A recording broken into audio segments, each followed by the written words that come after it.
But ultimately, the way you break down a script is kind of the same. What does your character want in this scene? What effect is he trying to have on the person that he's talking to when he says that line? And what is his overall kind of objective? And if you have... I am personally having a blast because I finally get to spotlight the performer who actually inspired me to start praising actors on this channel instead of just criticizing them constantly.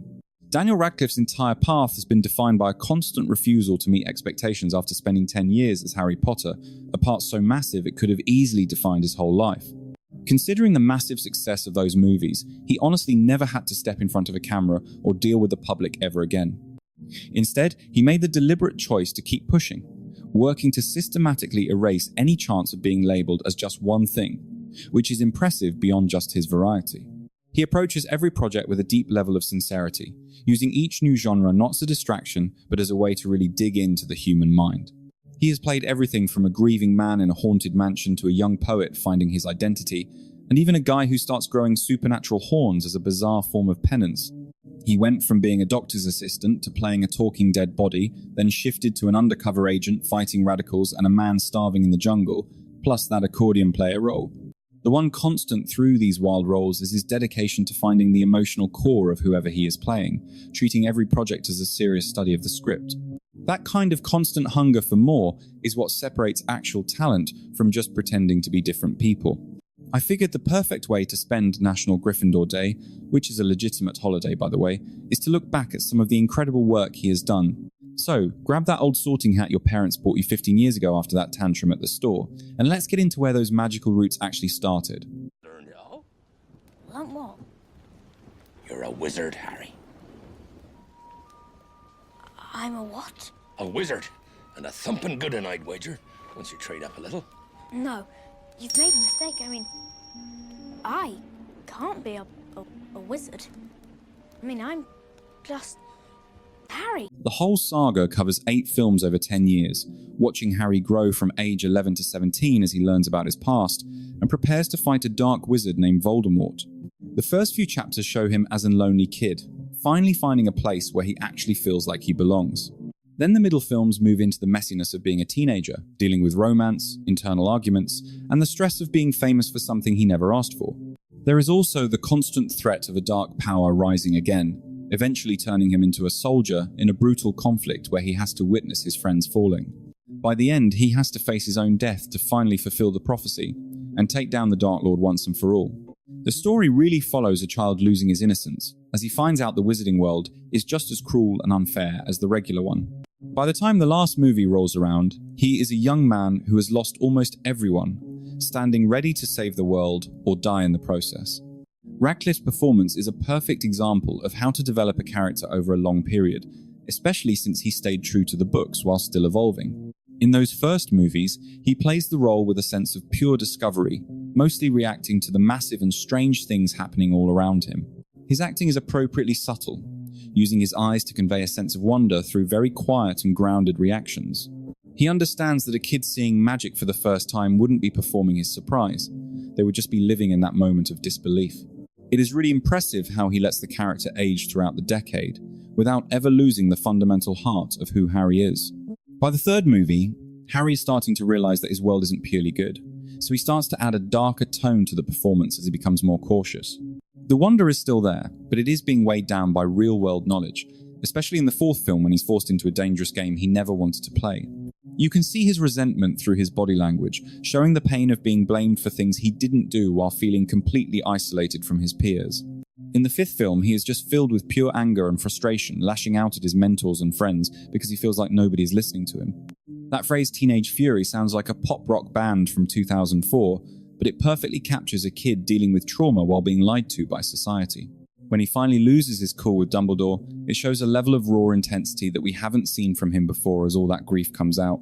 At this point, he isn't a child anymore. He's someone who has been changed by his circumstances, and Radcliffe shifts his approach accordingly.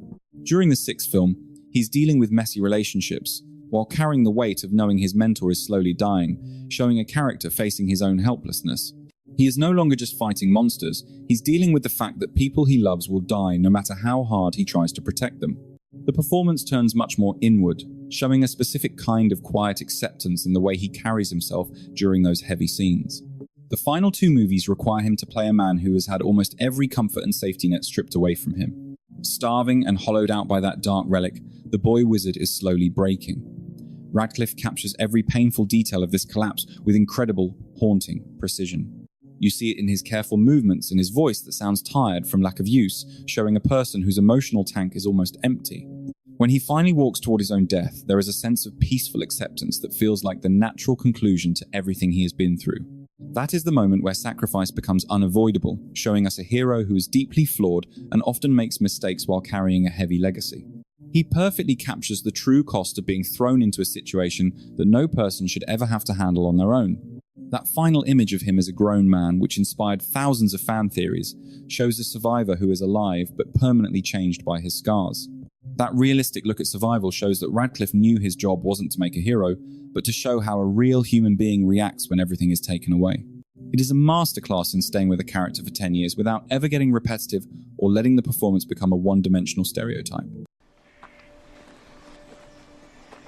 You've seen her, haven't you? She was there this morning in the fire. She's always there. You mustn't blame yourself. Look, you can't carry that guilt. The Woman in Black is this eerie gothic horror piece set in a backwater English town where Arthur Kipps, a fresh lawyer, arrives to handle a dead person's messy estate. The story kicks off as Arthur tries to sort through a rotting mansion while the locals get weirder, more aggressive, and way too quiet about their secrets. He eventually realizes the place is haunted by a spiteful ghost, the actual Lady in Black who's been snatching the village's children for several generations. This movie leans hard into that slow burn terror, emphasizing the crushing realization that Arthur is cornered with zero ways out and danger for everyone in his orbit. Radcliffe portrays Arthur Kipps as a guy whose early confidence slowly dissolves into pure desperation. At first, he's just a focused professional ignoring the locals' creepy warnings to get the job done. Radcliffe sells this through sharp body language and a very controlled way of speaking. Arthur navigates the old house with careful precision, trying to keep his feelings separate from the heavy, haunted vibe surrounding him. His acting portrays a man using his work as a shield against terror, but that changes once he starts seeing the Lady in Black. Radcliffe shows the character's confidence falling apart as his mental armor cracks bit by bit. Inside those mansion walls, Arthur starts jumping at shadows and every tiny sound. He's completely on edge, his heavy, ragged breathing now the only thing breaking the silence. That fragile mask of sanity finally cracks wide open. The performance portrays a man desperately clawing for logic while his world descends into absolute chaos. Whenever Arthur sees something impossible, Radcliffe plays it first as denial and then as a soul-chilling realization of the truth. It's haunting to watch the cast attempt to solve the paranormal with cold facts. That total breakdown, once they realize their reasoning is worthless, is when the true terror actually begins. Our lead is trapped in a losing battle, and he knows it. This performance proves Radcliffe can carry a scary movie using nothing but isolation and a crumbling psyche. His version of Arthur is a masterclass in showing a mind snapping through quiet, tense moments rather than screaming. It's about how silence can be scarier than shouting, and honestly, I usually dodge horror because I was the kid terrified of cartoons like Gravity Falls. Still, this one is a must-see. Moving along, pull up your Mac weight, there's nothing there because David isn't round to ghostwrite for you. Things are messy, and I happen to love messy. Kill Your Darlings is a biopic focusing on poet Allen Ginsberg's early days at Columbia University during the 1940s, capturing his journey of self-discovery and sexuality. It follows his mental growth through new friendships and his role in the underground literary scene that eventually became the Beat Generation. The narrative centers on his intense bond with Lucien Carr, a magnetic student who tosses him into a world of radical ideas and free living. Everything leads up to a shocking murder, an act of violence that serves as a massive crossroads for Ginsberg's life and his poetry. The film argues that Ginsberg's creative power came directly from his real-world experiences, mixing deep love with genuine pain. Radcliffe plays Alan as a brainy kid hungry for knowledge, exploring his intellect and his attraction to men at the exact same time. At the start, we see Ginsberg as a socially clumsy genius walking a tightrope.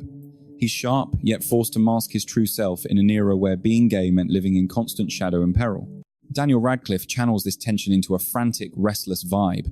Every movement, Ginsberg makes balances raw excitement with deep-seated fear, blending fiery speeches with a visible sense of being totally exposed. Once Ginsberg connects with Lucien Carr, The performance shifts completely as the character finally feels he has permission to be himself. Radcliffe truly shines during Ginsberg's personal revolution. He portrays a man finally realizing that his deepest thoughts and desires aren't just valid, they're worth screaming from the rooftops. The acting perfectly mirrors that sudden rush of freedom. Ginsberg transforms, shedding his fear to embrace a bold new voice, shouting truths that used to be death sentences.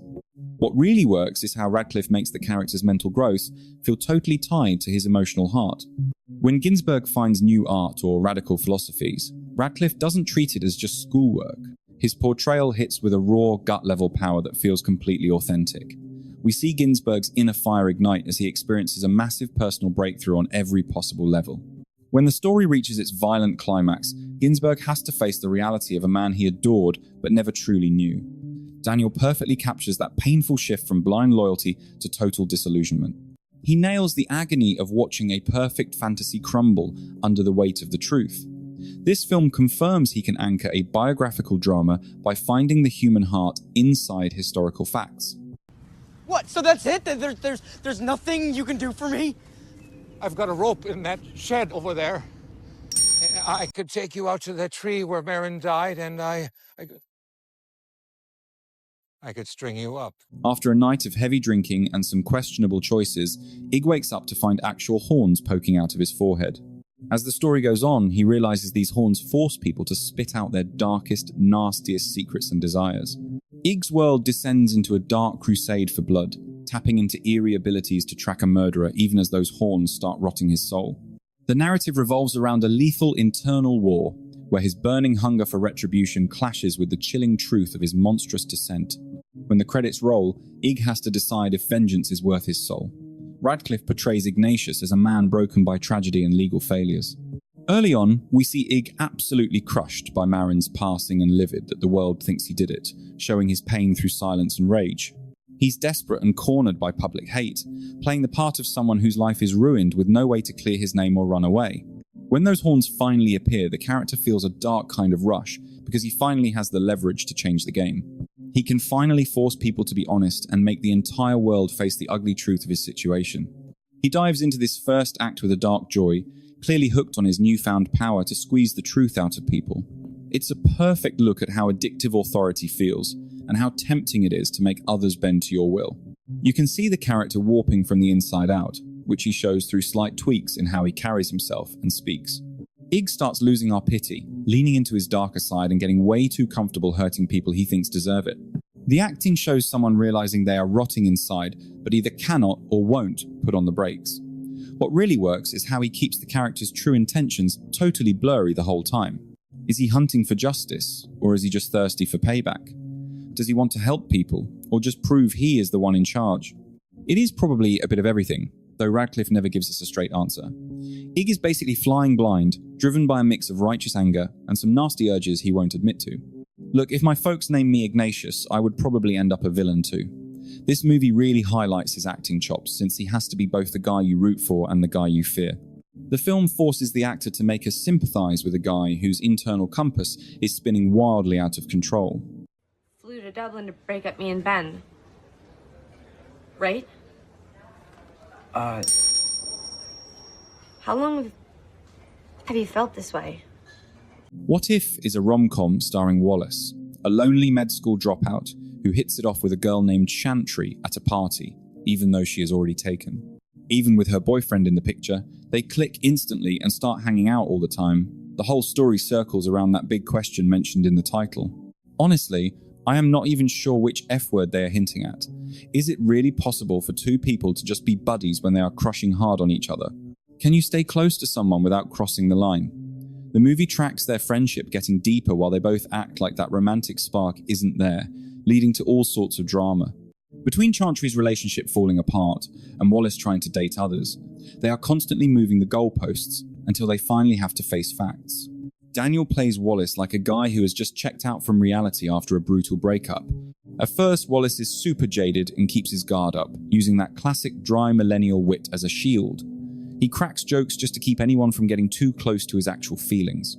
He portrays a man who has learned the hard way that being open just leads to a broken heart, so he has built some pretty thick walls. Once Chantry enters the picture, his vibe changes completely. The barriers do not vanish, but they definitely start to crack. Wallace slowly lets her see the real him, and he does it with such a sweet, awkward charm that feels totally genuine. It captures that magnetic pull of being near someone you love and how that naturally wears down your defenses. He is obviously head over heels, but he still plays it respectful. The performance highlights that internal tug of war where intense feelings are constantly fighting against his personal code of ethics. When Wallace has to watch her with another guy, Radcliffe sells that quiet, dull ache of wanting someone you cannot have without going over the top. Saying that out loud makes me want to gag. By the end, when they finally get together, the payoff feels totally earned because of the slow burn he has been building. Hey, you two! You need to get the fuck out of here! Hold on, what did you say? I said get the fuck out of here, we're gonna kill you, you fucking spit! What the fuck is your problem? What's our problem? Yeah. You come into our country, you fuck our women? Yeah, you got some big fucking balls, huh? Put the fucking knife down my and calm down, God. all right? Drop the blade. This gritty thriller follows Nate Foster, a hopeful FBI agent who risks it all to infiltrate radical domestic terror cells. The story documents his slow sink into these extremist circles, where faking a hateful ideology starts to rot his own sanity. Radcliffe plays Nate as a guy so focused on doing the right thing that he ends up in a moral grey area. In the beginning, he is just a wide-eyed idealist. He takes the job because he truly believes he can stop these violent extremists from hurting innocent people. He shows this through a sharp focus and a very clear sense of right and wrong. Nate puts his faith in the system, thinking he can shut down real terror from the inside. The further he gets into the belly of the beast, the more the performance tightens up with pure stress. This guy has to preach hate, sit through disgusting conversations, and act like a completely different person just to keep his head on his shoulders. You can see the toll it takes in the way he controls his voice and his stiff body language. The sheer mental energy it takes to lie while surrounded by that much hatred is insane. He shows how the agent realizes that these radical ideas can be weirdly tempting, even if your brain knows they are totally wrong. The longer he stays undercover, the more he starts to see why people get sucked into these movements, even if he does not agree with them at all. His morals are still there, but he is not so sure of himself anymore. He starts wondering if his good intentions are enough to survive this nightmare. The breaking point happens when the case hits a wall. Nate has been deep undercover for weeks, forming bonds and acting his heart out, only to be told they are shutting it down with zero results. When he finally hears about the actual threat from Conway, Radcliffe plays it with this chilling, cold focus. This isn't a game anymore. Nate has to juggle a real terror cell while staying undercover, knowing one wrong move means people are going to die. His beliefs are being dragged through the mud, and it is no longer about philosophy, it is about literal life or death. That final talk with Johnny, the kid who walked away from the hate group, shows that his real win was not just stopping a bomb. You scared yet? Oh fuck, what, that comment? No, shit, no. That was just a very dumb joke that I did not mean. This organization drags him into their sick little game, where people are forced to fight to the death while the whole world watches online. Picture waking up with semi-automatics literally bolted to your palms. For Miles, putting the guns down simply isn't an option. This movie shifts into a twisted, dark comedy, dragging Miles into a bloodbath that contradicts his gentle spirit, forcing a novice to become a murderer. We witness Miles' panicked fight to survive the game while he grapples with the nightmare of his hands being surgically turned into twin pistols. It is captivating to see Radcliffe tackle this accidental transformation with a totally unique intensity, setting it apart from his work as Iggy in Horns. While other characters might crave that kind of power, Miles has this violence shoved right down his throat. He fights back against the transformation. Both men are turned into weapons, but their mentalities are total opposites. One embraces the chaos, but Miles is just desperate to wake up from the nightmare. Radcliffe portrays him as a true pacifist. He is a nerdy game dev, not some street brawler. Confrontation makes him visibly uncomfortable and nervous. Radcliffe kicks things off with a jittery, awkward vibe. Miles usually avoids trouble by running away or making jokes, but when those guns get bolted on, his acting totally transforms. He's visibly shaken by the whole ordeal. The movie's flashy, neon-lit brawls and over-the-top gunfights actually boost his performance, keeping the brutality from feeling too grounded. The frantic visual style turns the killing into a twisted arcade game. It perfectly mirrors the character's own sense of detachment. He is an unwilling pawn in a spectacle that treats his pain as a joke. The wild style highlights the absurdity of his situation. Radcliffe captures that tension between a man who hates hurting people and a body designed for mass murder. He does not want to take a life, but survival leaves him no choice. You can hear the hesitation in every word he speaks. The dizzying camera work makes the viewers feel just as lost and untethered as the protagonist himself. Guns Akimbo highlights the massive difference between choosing to be a monster and having monstrosity forced upon you. It's fascinating how these two scenarios demand wildly distinct vibes, despite looking identical at first glance. Seriously, watch this film immediately, or you're missing out. The defining trait of Radcliffe's career is his stubborn refusal to play it safe. He could have easily leaned on his boy wizard fame forever, playing it safe with nostalgic roles while cashing massive franchise checks until he retired. You get it. Rather than staying stagnant, he deliberately picked projects that forced him to evolve and step way outside his comfort zone. He mastered understated horror through self-control, brought keen intelligence to real-life legends, and navigated the murky waters of gritty fantasy and moral doubt. From romantic leads to slapstick comedy, he does it all. He brings genuine heart and skill to every single project. His craft is fueled by a restless hunger to understand what every unique script needs from him, and that fire hasn't faded one bit. Actually, it's only intensified. Diving into his filmography isn't like reading a boring list of credits, it's like witnessing a man uncovering his true potential.